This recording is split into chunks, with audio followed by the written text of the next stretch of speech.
Welcome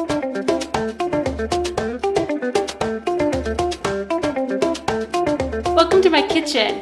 Today we're going to be talking about the vegetable group. So let me walk around the counter and we'll get started as we talk about what foods are in the vegetable group, how many cups of vegetables you need to eat each day, some tips on choosing vegetables, and what nutrients are in the vegetable group. So let's just start out with what foods are in the vegetable group. Well, any vegetable, whether it's fresh, frozen, canned, or juice, is in the vegetable group. So for example, I've got some corn here. That's fresh corn. It's in the vegetable group. I've also got frozen corn. That's in the vegetable group. And I've got canned corn. That's in the vegetable group. Vegetables, whether they're starchy or non-starchy, are also in the vegetable group.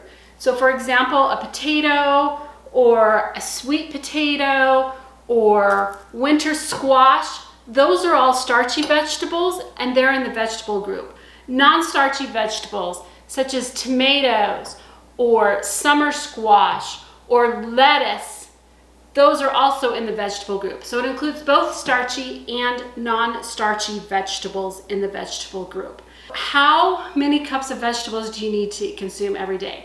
Well, you need anywhere from 1 to 4 cups. If you are on the lower calorie level, 1 cup a day, higher calorie level, 4 cups a day. On average, people probably need to be somewhere in the 2 to 3 cup range of vegetables.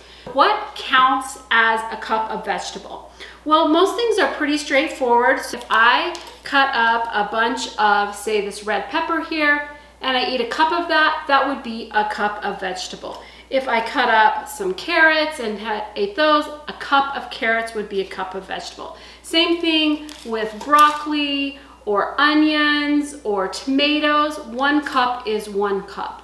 Where it gets a little tricky is when you have something like a leafy green. So right here I've got some lettuce, and right here I've got spinach. If I put that in the bowl, there's a lot of air there. 2 cups of leafy greens like lettuce or spinach or kale is equivalent to 1 cup of vegetables.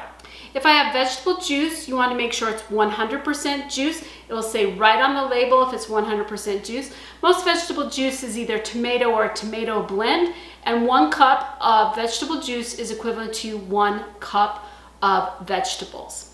Now, some things that people don't think about being in the vegetable group, and those are what are called dried beans. Here are some pinto beans. These are dried beans. And you just cook these up. You can get them dry like this. They're called a dry bean. You don't eat them dry. You can also get them in a can, like black beans or garbanzo beans, kidney beans. Those are in the vegetable group. And 1 cup of beans is equivalent to 1 cup of vegetable.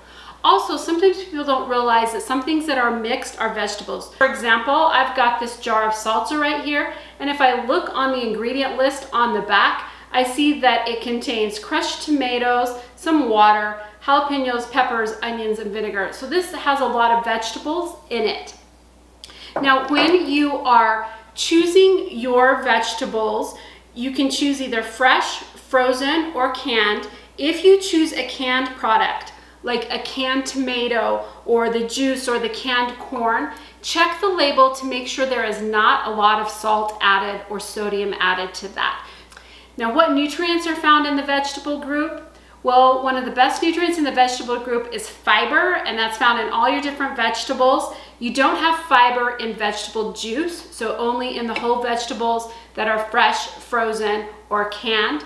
Other great nutrients in the vegetable group are potassium, folate, vitamin A, and vitamin C. Let's just do a quick summary. What foods are in the vegetable group? Any vegetable, whether it's fresh, frozen, or canned or juice, is in the vegetable group. You need anywhere between 1 and 4 cups a day. Most people probably are not eating enough vegetables. Some tips: legumes are also included in the vegetable group, so your dried beans and peas are in the vegetable group.